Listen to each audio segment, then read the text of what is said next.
Hello, sorry about that. I pressed the wrong button on OBS. Wonderful, glorious start to this week's episode. So yeah, you got to the end of music and then you saw nothing. So sorry about that. How are you all doing? Hope everybody is doing well. It is getting on for the middle of June, man. We're almost at the middle of the year already. It's gone crazy, crazy fast. And I'm pretty sure that COVID-19 has helped that to some degree. I know we've all been stuck indoors and everything for the longest time. And I'm sure if you guys are anything like me, you are beginning to get really rather fed up with it all. I certainly am, but I would rather that I was not personally responsible for spreading it around to anybody else. And if that means I have to kind of restrict one or two of my freedoms in order for somebody else not to get COVID-19, I'm happy with that. So, yeah, so whilst I'm getting a bit cabin fevered and fed up with being indoors now, you know, I much prefer everybody else that I care about and everybody else that lives on my street and in my neighborhood and in my town are nice and safe. So there we go. So that said, restrictions here in Scotland are gradually being lifted very, very slowly in measured phases, which are checked and reviewed before we move into the next one. And, you know, if things are not changing, then we move into the next phase. But if we see an uptick of new cases or new deaths, then we go back. And if that means we have to go back to being in full lockdown, then I guess that's what we have to do. But we are alive and we are healthy, as Mark Holly perfectly points out. And that's the most important thing. So, you know, I'm prepared to sacrifice most things for making sure that me and my family are healthy and my neighborhood is healthy as well. So we have 20 people here already, and we're only 4 minutes in. You guys are terrific. So Ken Moss was first in the door. Excuse me. Followed very quickly by Just Bob and Bill Shep, and Kyle Dredruziak is here as well. Thomas over in the Philippines is here. Mike Neighbor is here. Mark Holly. John Lake is here. He said, it's alive, it's alive. Yes, most certainly are. And Carl says, peeps in New York City being asses probably get shut down again. Yeah, I mean, for as much as I'm not making this channel and this Sunday Night Live a political show, because it really isn't, and that's not the intent. This is all about music, it's all about recording, it's all about mixing, it's all about mastering, it's all about songs and songwriting and being inspired. That's what this show is all about. But that said, you know, I am very much personally in favor of peaceful protest over the events that took place in Minneapolis, and George Floyd's brutal, completely in daylight murder. And I think it's right that we all should seek justice on behalf of his family and on behalf of other people that have been brutally murdered as well. So I'm very much in favor of that. However, I'm not particularly in favor of rioting, looting, and violence. None of those things are good, and none of those things should be done, ever, in my opinion. If you want to protest and you want to see the right thing done and you want to see justice done, do it the right way. End of political rant. And end of discussion in politics. So if you guys are going to contribute in the chat, then I will not be reading them out, just so you know. So, where are we? Bobby Booth is here as well. We've had an uptick in the virus here, but they're still doing the opening. Joy. Isn't that smart thinking? Mika says, Florida is seeing continuous upward spike. Yesterday, over 1,900 new infections per day and going up. Mortality rates are going up, yet the state is opening up. It is madness. I totally agree with you there. That is just total insanity, and that's where maybe some people are thinking more about money and the economy than they are thinking about the people that actually grow the economy, aka the people, staying alive and not dying. But hey, I'm just a humble jazz musician, mix engineer kind of person, you know what I mean? I have no power whatsoever. But yes, I totally agree with that. Mike says I stay away from people even more now than I ever did before. Yeah, so I guess in your case, Mike, maybe lockdown has not really changed things too terribly much. In my case, yeah, I would say probably not as well, because I worked from home. This is where I work, right here. I work for myself. I have my JonnyLipshamStudios.co.uk business, runs right from here, and I work for Personas full-time as well, and I do that all from here. So I don't have to go anywhere, which is great. I'm happy. So, you know what I mean? And I don't have the greatest social skills in the world. I'm not a party person. I don't do well in large crowds and large gatherings. So, kind of, you know, being at home kind of suits me. The only thing it doesn't suit is my waistline, because my waistline has expanded exponentially as a result. Bobby says, I go to the store every 2 weeks. Other than that, I stay at home. Yeah, we've been doing that as well. For the most part, we've been trying to get deliveries from our supermarkets. They are still doing deliveries, which is great. And then, you know, we just go and get bread and milk from the local shop. And some of the local shops are doing deliveries as well. So, you know, if, for example, let's say one of us brought coronavirus, either myself or my wife, who works in the healthcare industry, if she brought coronavirus home and we all had to go into quarantine, you know, it would be not a bother, because we could just tell the local store and they would happily do deliveries of milk and bread and cereals and that kind of thing for us. It would be fine. Andy Arthur is here. Andy, my good friend, good to see you. He says, hey, Johnny, my friend. I'm very glad you're here, Andy.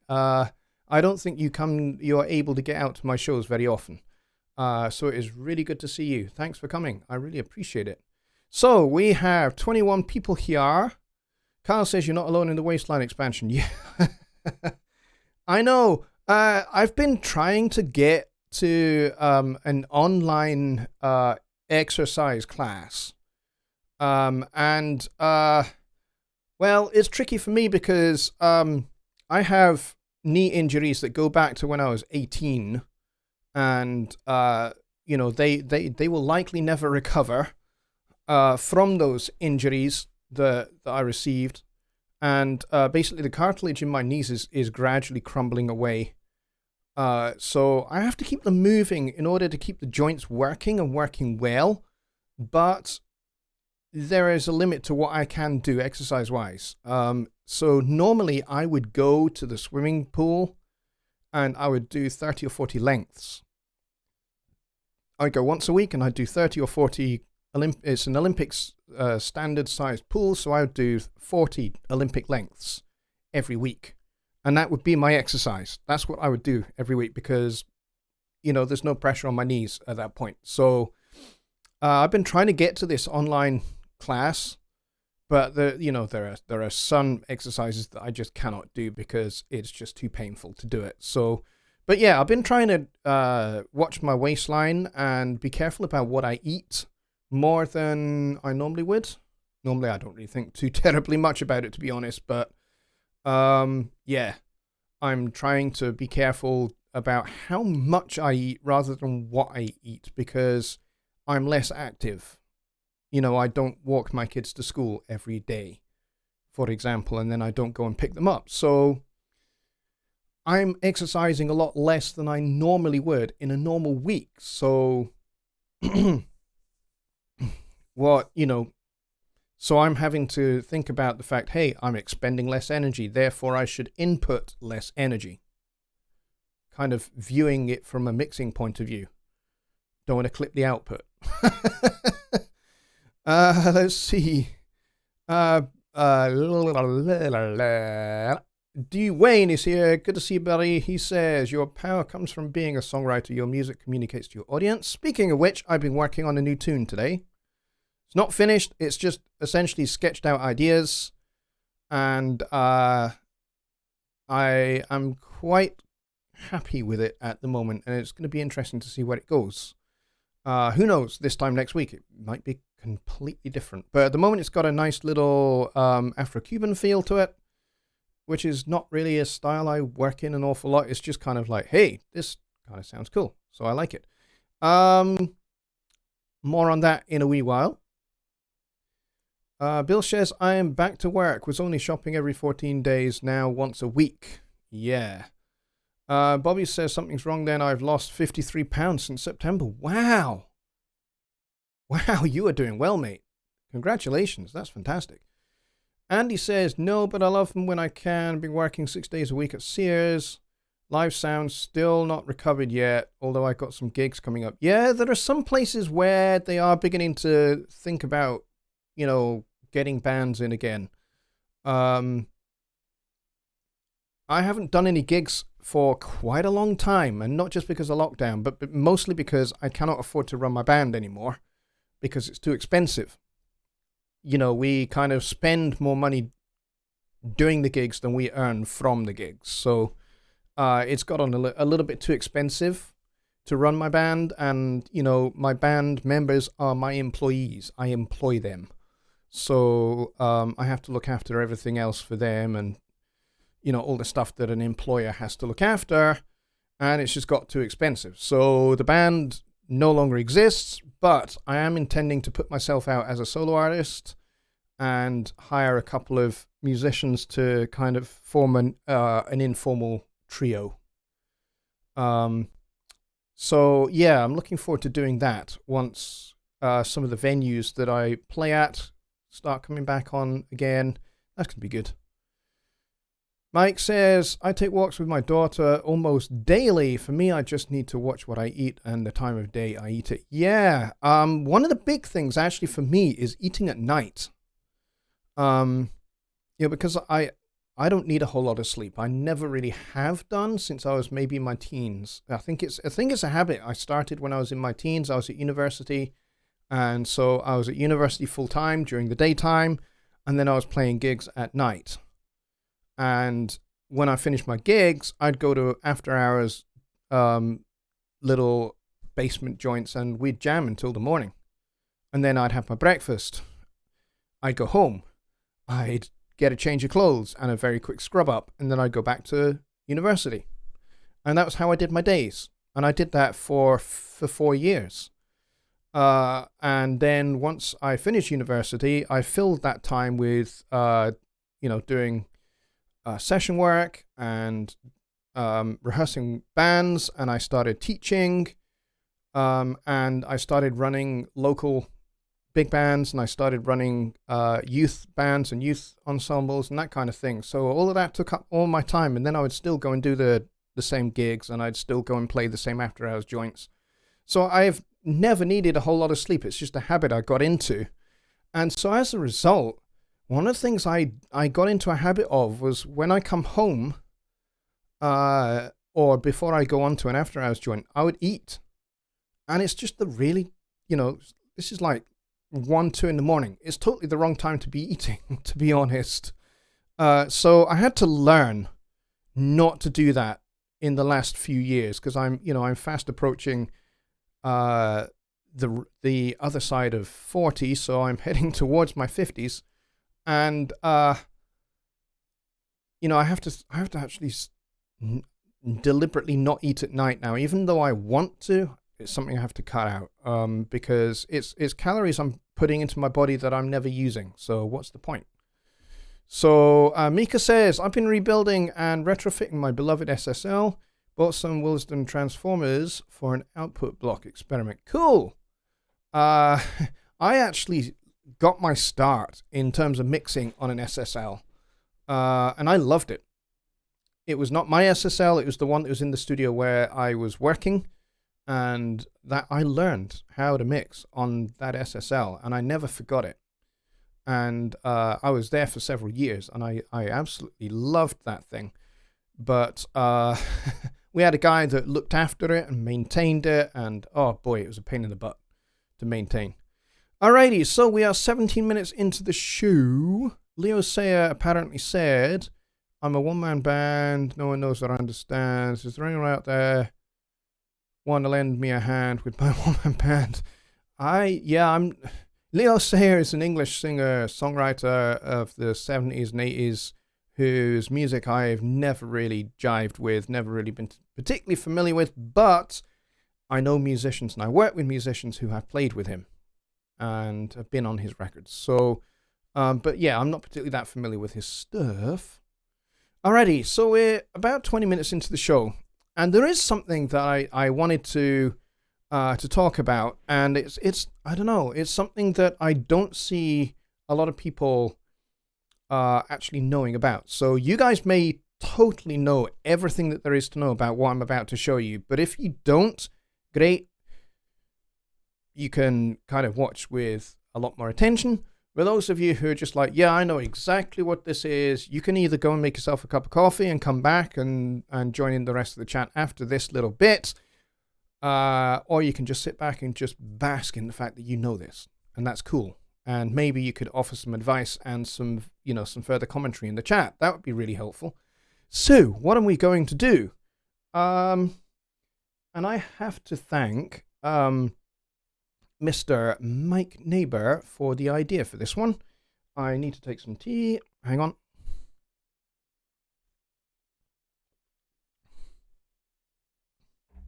Because actually he presented me with the idea, because he asked me a question about whether you can do this, and I thought, I'm sure you can.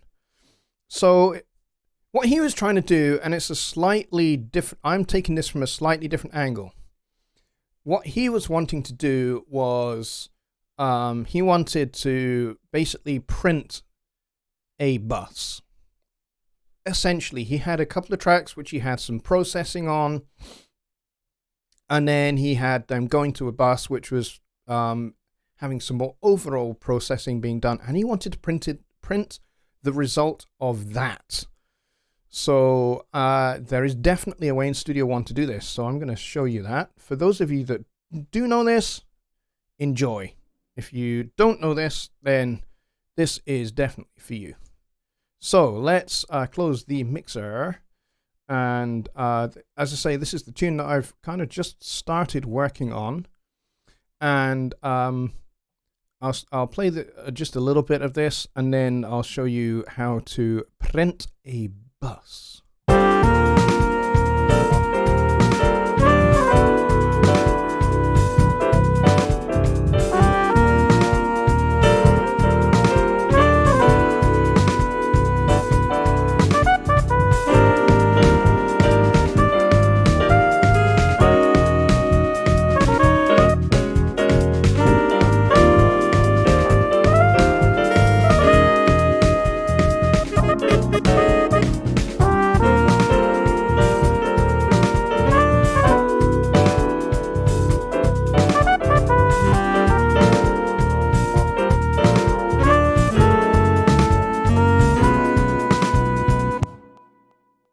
All right, so there you go. That's the tune. It has a little bit of an Afro-Cuban feel to it.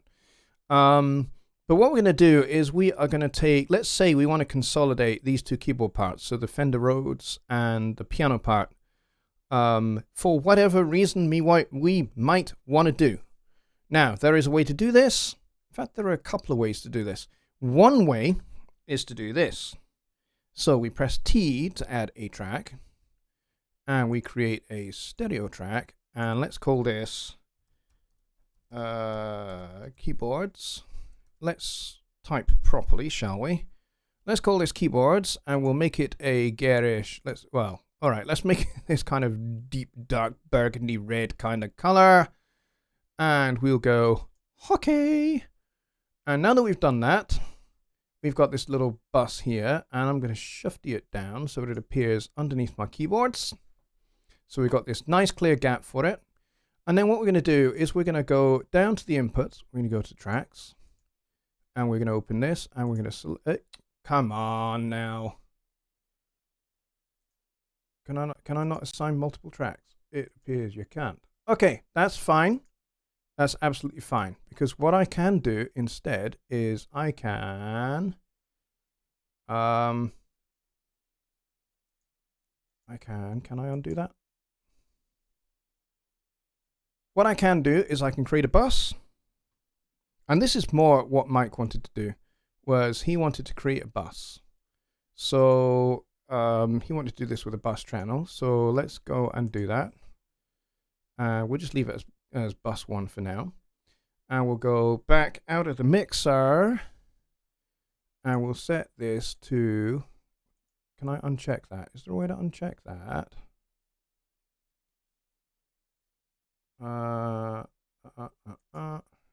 Bus 1. There we go. All right, so now I can record on that, and then I can just hit record. Make sure my click is off. I said make sure the click is off. It isn't.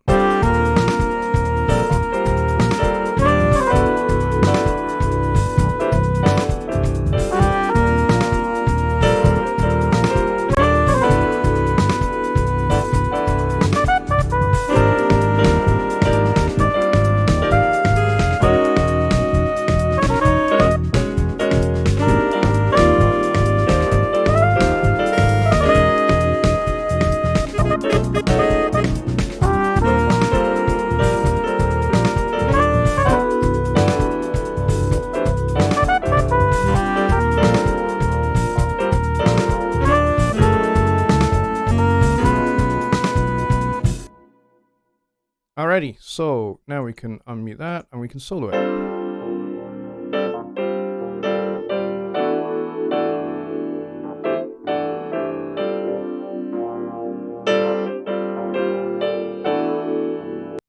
And it really is as easy as that. Now, you can do it with individual tracks if you want to print an individual track. That's easy enough to do, but certainly doing it as a bus, if you have like a whole bunch of horns and you want to consolidate the horns down to a stereo bus, a stereo track to kind of, save processing, or just because you like consolidating things. I kind of quite like consolidating things. It's something that I guess back in the old tape days, we used to have to do that. Once you'd used up your 8 channels on your tape machine, you bounce them. And that frees up a whole bunch of other channels, and so you'd keep going, and that's how records on old 8 tracks were made, and it was easy to do that, and it still is to this day. It's still pretty easy to do in Studio One. So you can do it either with individual tracks, or you can do it with a bus, or you can do it with instruments. There's a whole bunch of different options here, and I also have this virtual input as well. This is the virtual input that I'm using right now. So, for example, if I wanted to do, let's say I wanted to record an interview with somebody. Let's say I wanted to get my good buddy Dave Vignola, and I wanted to do an interview with him and release that as a podcast, for example. Dead easy to do. I just have him on Skype, and I record him on this virtual input, and I record myself, and done. And then a little bit of EQ, a little bit of compression, a little bit of limiting, and we're done. The whole thing is that easy. He doesn't have to record himself and then send me the track, and then I have to sync everything up. Don't need to do that. It's just dead easy. Create a virtual input. So there we have it. I hope that that was helpful. I hope that that was helpful. Mika says you can also do this by exporting a stem of the bus and bring that stem back into the arranger. You can do, but that creates a whole nother step. So yeah, it is a whole nother step that you have to do. Let's see. Mike says the amount of times I message Jonny in a week, I'm surprised he still talks to me. Yeah, I should charge you, really, shouldn't I? Mike says I had 2 tracks going to a bus where all my processing was. I wanted to create a sample from those 2 tracks with all the processing in place. Mika then says that people work without buses is astounding to me. Exponentially harder. Yeah, absolutely. I use buses all the time, and have done for, I was going to say decades, but really I've only been mixing professionally for, 23, 24 years. But yeah, in those 23, 24 years, I have absolutely, for the most part, used buses. Let's see. Ken says that's very cool, and you did not know that. Excellent. And Mark Holly says he learned something as well. Can you export without closing Studio One? Can you export a stem? Yeah, you can. You can basically drag your stem into a folder. Into a folder on your desktop or something like that, I guess, and then bring that back in on another track. You could certainly do that. You could do like mix down selection and do it that way, and set the destination to your desktop and then bring it back in. You could certainly do that, but that to me creates a whole nother step that you probably don't want, by and largely. I mean, mix down selection is a great, smart little thing if you have no processing on your tracks, and you just want to, consolidate a bunch of events that have no processing on them, then yes, that is a great way to do it. What if you don't like the result of the export? You delete it. And you keep going until you find how you like it. If you don't like the result of the export, you expect. I mean, that's how, great innovation happens. Great innovations happen by people experimenting, and you go, okay, I do not like the sound of that. And then you go back to your original components of your sound that you are consolidating, and you adjust those things, you change some levels, you change some effects that you may be using, and then you export it over again, or you print it over again, and you listen, and you go, okay, this is heading in the right direction, but it's still not quite right. So you go and you make some more adjustments, and you keep going, and you keep going, you keep repeating that until you are happy with the sound that you have, and then you save it. You save it, and then maybe you drag it onto a pad in Impact, and then you save that as an Impact kit so that that sound is there forever. Or you bring it into Sample 1, and you save that preset in Sample 1 so that that sound is there forever for you to trigger off your keyboard anytime you need it. And that's how you build up a little sample library of your own. It can be great fun. I don't do it very often, but in the cupboard back there, I have an Akai Iwi. The Akai Iwi is great. It works really well live. Doesn't integrate wonderfully, gloriously well in Studio One, and that's not Presonus' fault, that's Akai's fault. If I'm honest, having spoken to the good folks at Akai, just doesn't play very nicely with Studio One. Don't know why, it just doesn't. And apparently they are working on it. So who knows, maybe the next update for the firmware for the Iwi will work great in Studio One, and I can use my Iwi and I can create these glorious sounds for it. Which would be awesome, so that I can then trigger them live from Sample 1 or something like that. That would be great. Let's see. Mika says, the export page has an option to bring the export back into Studio One automatically. Yes, it does. You can certainly do it that way. For sure. Mike says, can I do this all without closing Studio One? I just learned how much you can do in your file directories from within Studio One. Yeah, I mean, that export menu just allows you just to bring it. You can actually set the destination as a new track in Studio One, and it will do it automatically. So it will work really, really well. Carl says, don't delete the bass tracks, hide them if you don't want to see them, and then you can go back and make changes as needed. Yes, you can definitely do that, and for most people, I would recommend that. I don't do that. I don't do that. When I consolidate something, I'm consolidating because I am finished with it. I am done with it. That is the sound I want, and I don't need the component parts of it anymore. I'm the kind of guy that likes to commit and shut the back door, if you know what I mean, so that I have no way of going back.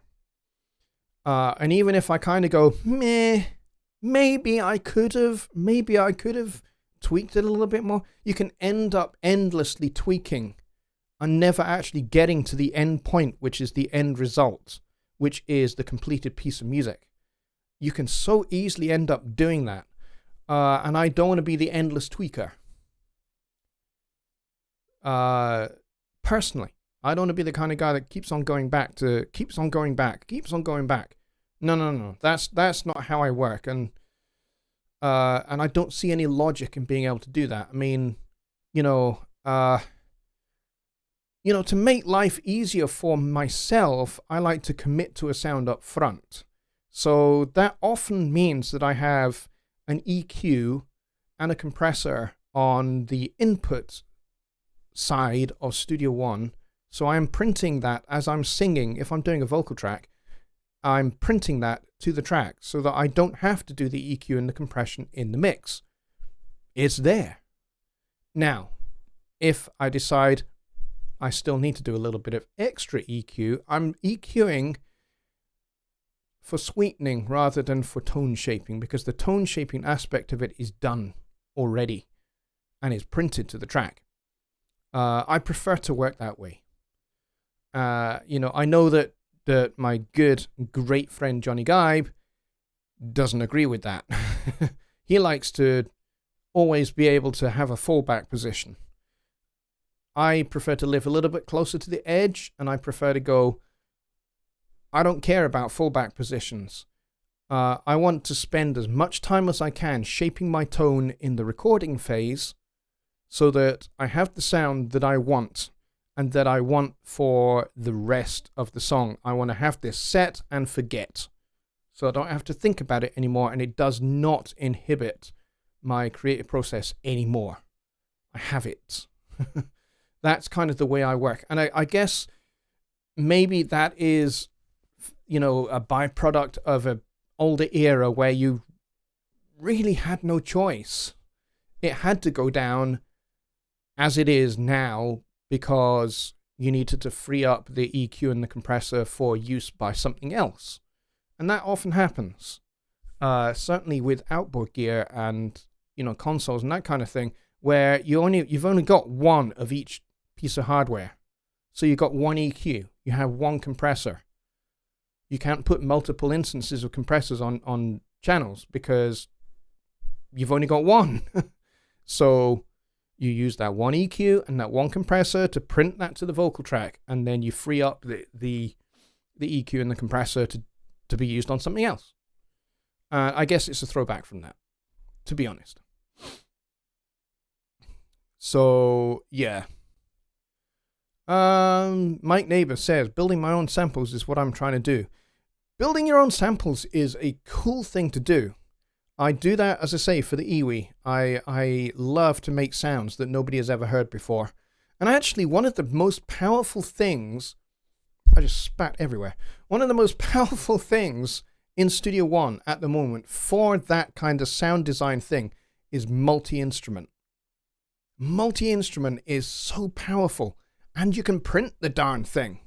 You can create this incredible multi-layered sound that's got all sorts of different elements to it, which you EQ, you compress, you play with the filtering, you, you distort, you twist, you delay, you do all sorts of fun things to it in the multi-instrument, and then you print it.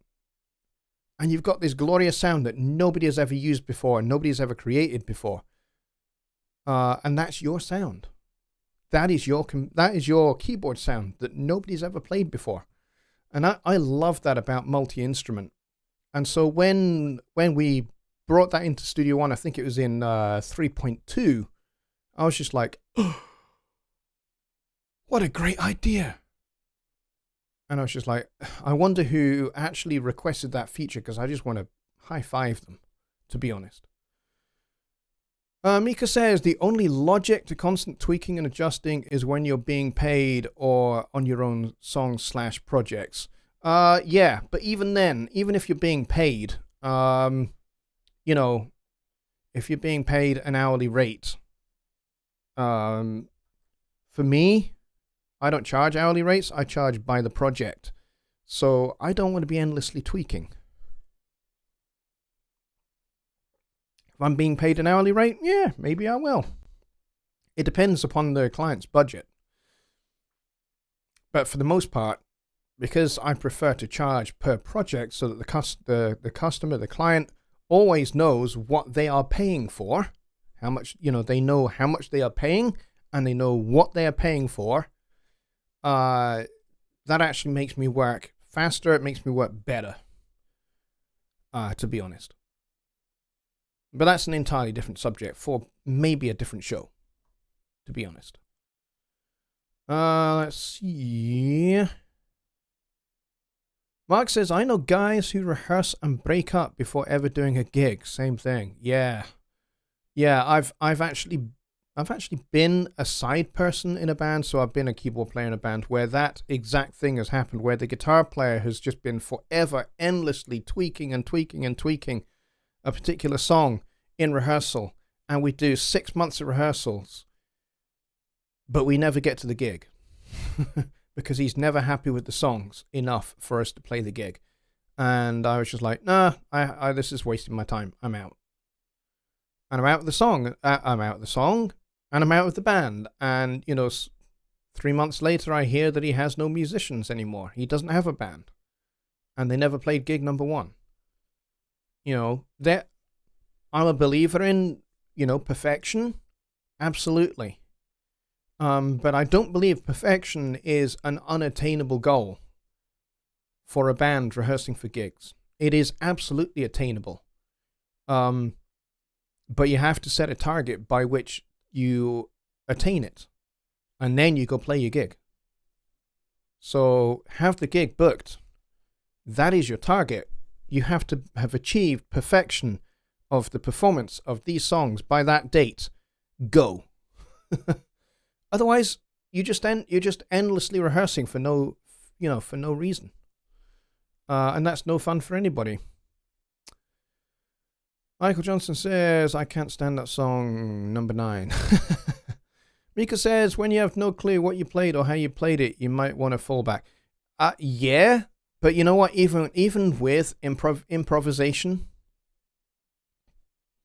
sometimes I'll play the coolest lick I have ever played, and there's no way I'm repeating that lick. Because it's just totally this beautiful phrase that fell out of my fingers. It happens. And hopefully I'm recording when it happens. But I have a musical memory, so I can kind of get away with that because I can remember what I play. So even if this phrase just totally falls out of my fingers, and it's just glorious, for the most part, I can repeat it.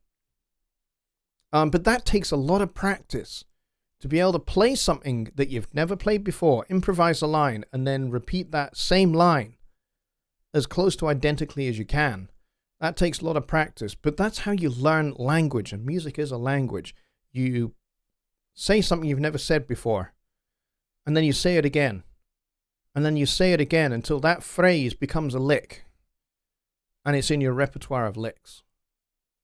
And that's how your vocabulary as a musician grows. Let's see. Mike says, my concentration is on drums, but I could do other sounds too. Absolutely. And you know what? Even with drums, go ahead and make some weird sounding kits. make the weirdest sounding kits you can find and just create something that is wickedly creative that nobody's ever thought of before. Don't kind of... A lot of people, when they are creating, they are tunnel visioned by their influences, the music that they listen to. So they get used to a certain way in which music sounds. I do it myself. I'm talking to everybody here, myself included. We can become so pigeonholed and tunnel visioned on what we think music should sound like that we don't ever think about what could be over here or what could be over here. And can I bring that into what I have? And if that means you go for something you've never gone for before, go for it. This little tune that I kind of knocked up here for you guys tonight is not something I've ever explored particularly before. The rhythms I'm not particularly familiar with, and I think maybe it shows a little bit. It's a little bit untidy rhythmically, but I'm prepared to kind of explore some other rhythmic ideas, some other harmonic ideas, some other melodic concepts, and bring those into what I already do, what my core sound is like, I guess. So, if I bring in maybe a little bit of Son Montuno from Brazil, and maybe a little bit of, West African pentatonic music, or maybe just a little flavor here and there of some Indian raga, maybe. I can bring all of those things in and add that to my sound. So if that means I come up with a drum beat that is not snare drum on 2 and 4, kick drum on 1 and 3, hi-hats playing 8th notes, then it's going to open up something for me that I've not done before. So maybe instead of, having the snare drum on 2 and 4, maybe have the snare drum on the upbeat of 2, so the end of 2. So 1, 2, and 3, 4, 1,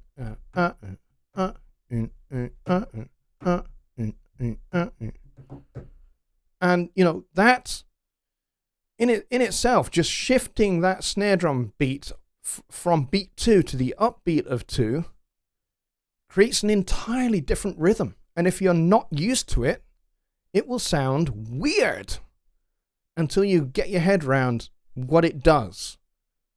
And it can make your rhythm sound a little lopsided, and there's nothing wrong with a little bit of lopsidedness to a rhythm.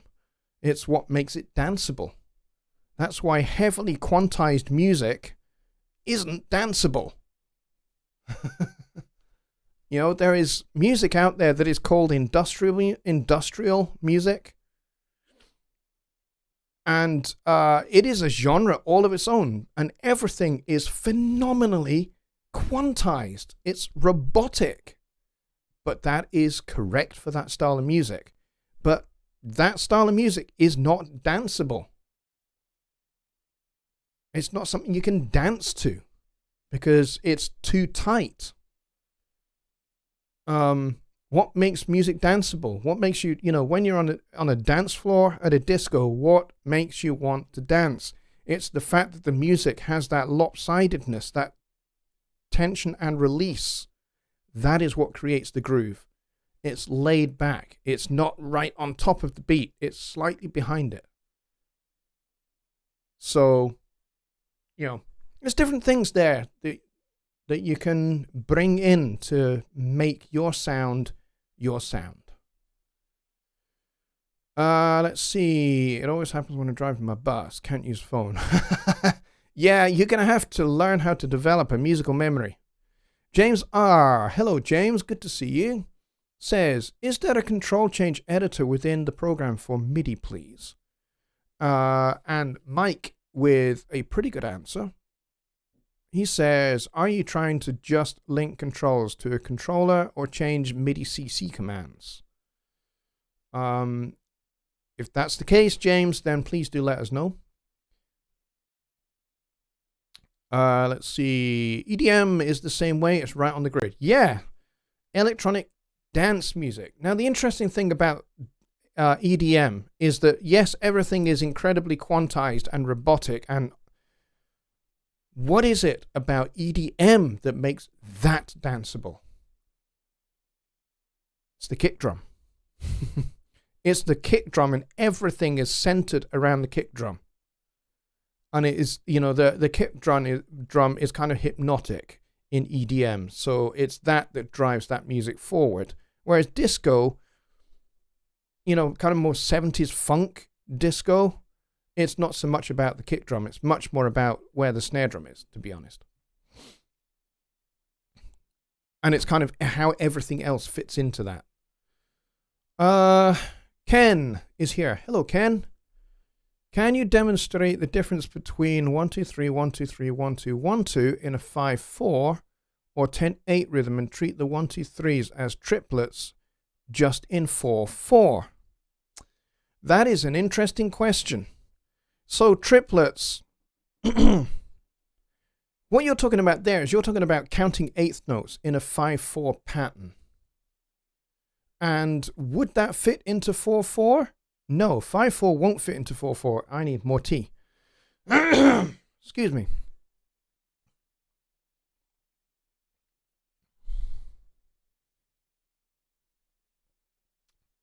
But yes, if you are working in 5/4, you can break the eighth notes up, the 10/8 notes that you would have in 5/4, into groups of 3 and groups of 2. And it would absolutely work in Studio One. You just set your time signature. You can either set it to 10/8 or you can set it to 5/4. It doesn't really matter. It kind of depends more upon how you are counting it than anything else. So you can definitely do that. And if you're going to do it in 5/4 on the metronome, I would recommend doing this. Hang on. Let me pull up the metronome. So I would recommend you doing this in the metronome settings dialog box, and you can get to that by clicking the metronome wrench here. Is the accent here is your main pulse. So this is the downbeat. So this is going to be 1. And then the beat here is all the other beats. So if you're in 5/4, this would be beat 1, 2, 3, 4, 5, 1, 2, 3, 4, 5, 1. And then you can set this offbeat here, and this will be your eighth notes. All right, so if we were just to listen to just this on its own, and I have gone ahead and already rendered it, so let's go and solo that up.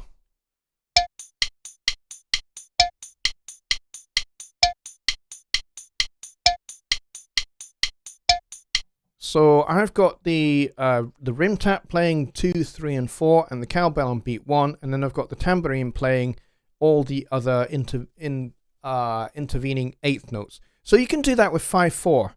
Just set the timing here to 5/4, and you'll have those eighth notes. Now, when it comes to counting groups of 3 in that context, you would be 1 2 3 4 5 1 2 3 1 2 3 1 2 3 1 2 1 2 1 2 3 1 2 3 1 2 3 1 2 1 2 1 2 3 1 2 3 1 2 3 1 2 1 2 1 2 3 1 2 3 1 2 3 1 2, and so on and so forth. So it'd be how you feel that.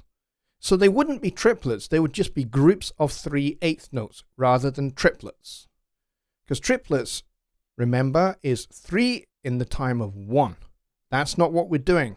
You're doing groupings in your question there, Ken. So it would be different. It would be groups of 3 and groups of 2. I have a way of counting such meters because I have had to play pieces in really weird time signatures. I've played with big bands where we've done a lot of Frank Zappa tunes and, you know, that kind of stuff. And there's a lot of odd meter stuff going on there.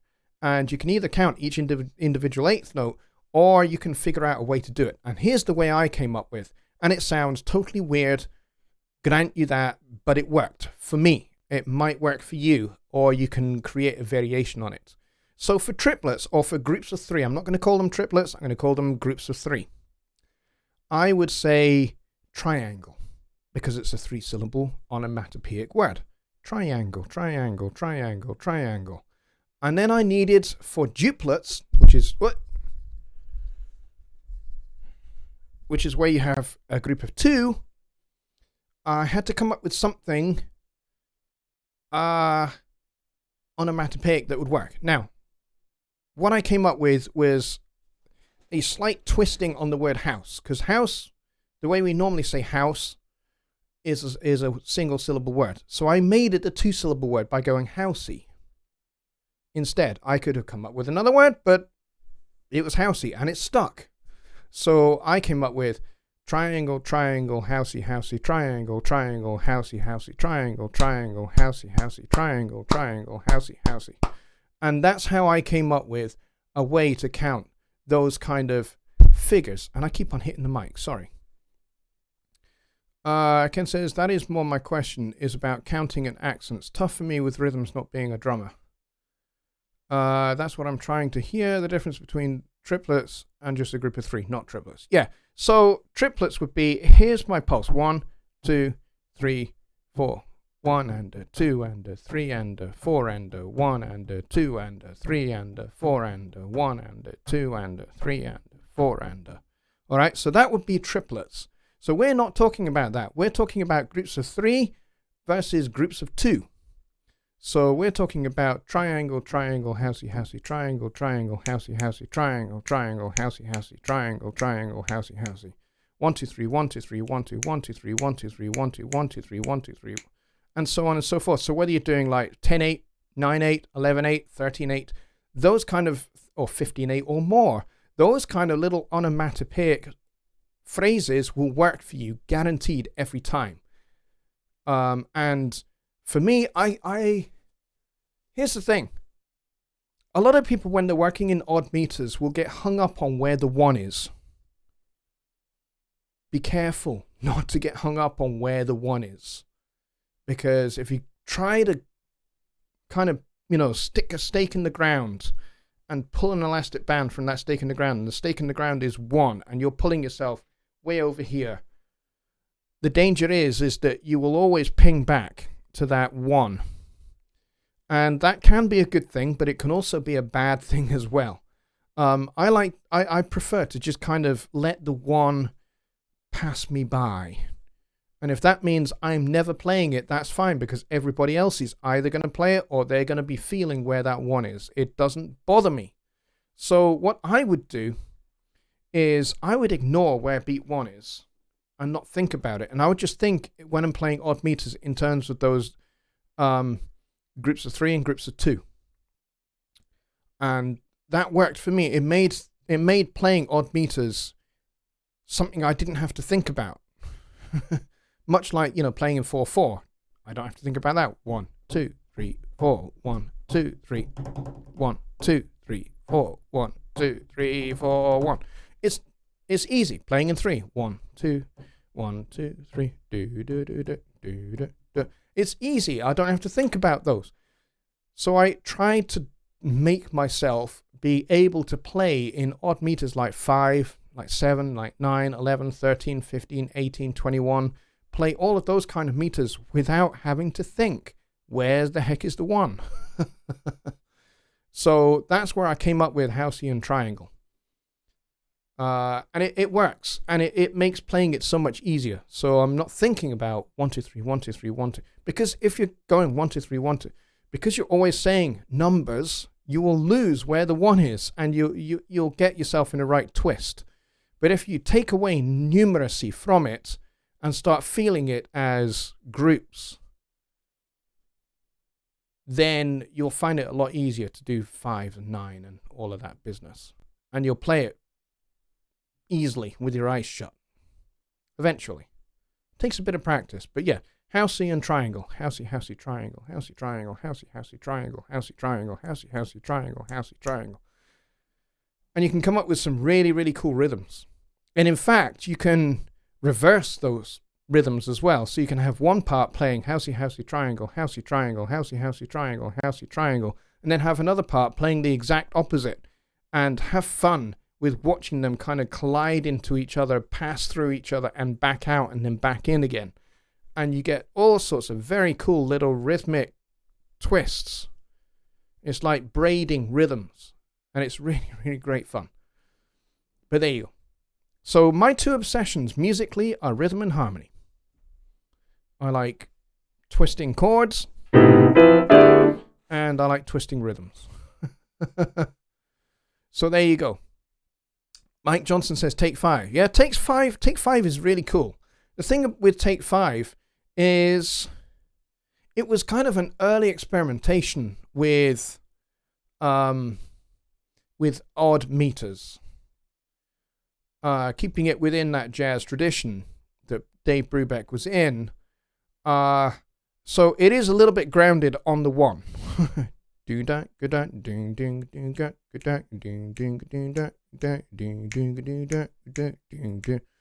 know, it kind of is a little bit hung up on the 1.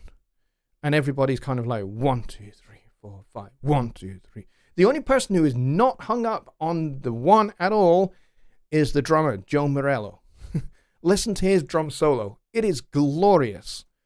And to be honest, his drum solo is a required study for playing in 5/4.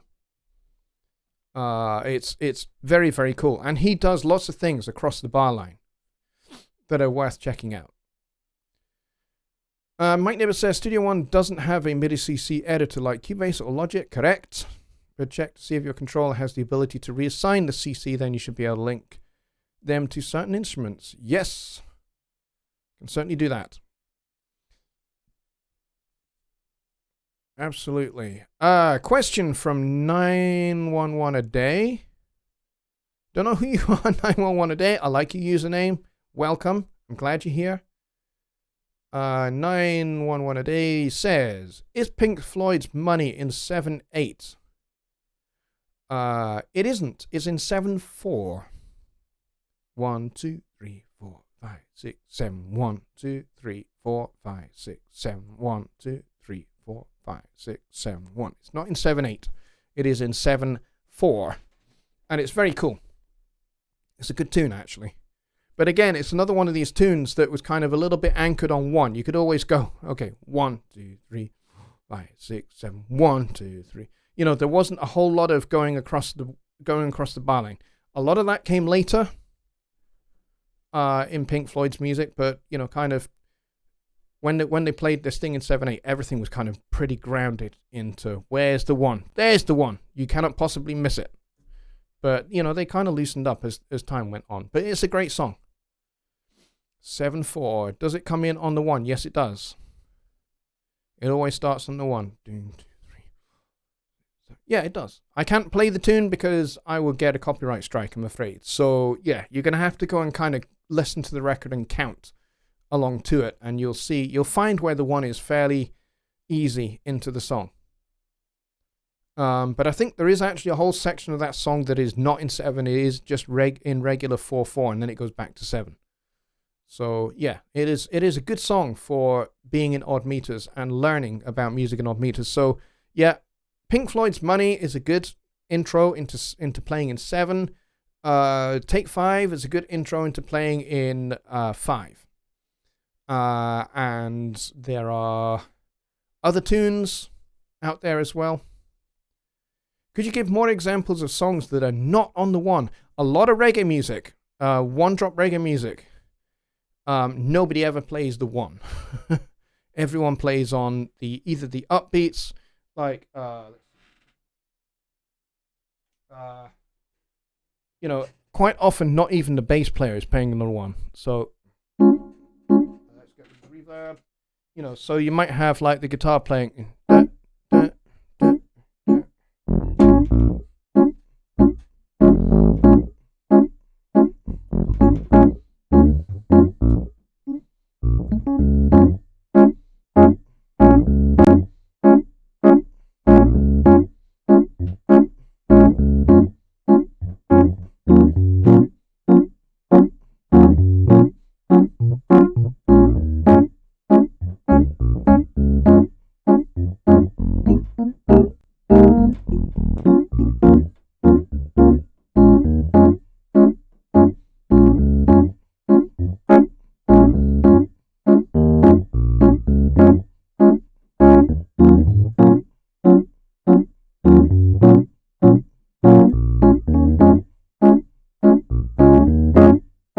So a lot of reggae music doesn't ever land on the one.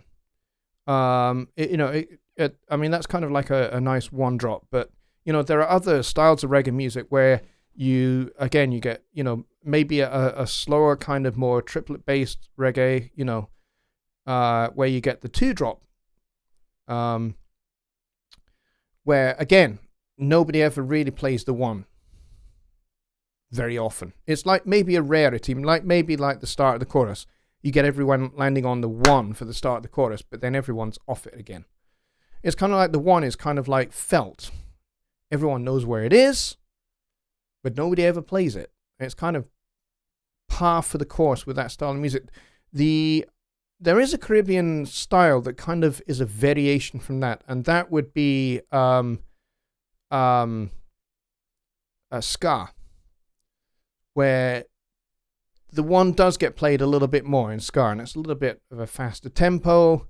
Soca music, again, the one does get played, but it's not something that's important. It's the upbeats of Caribbean music that's really important.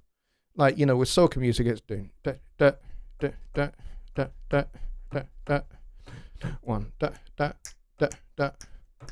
It's that rhythm that's the center point of soca music. And then again with ska, isn't da da da da da da da da da da. Nobody's playing on the beat, and it works gloriously. So yeah.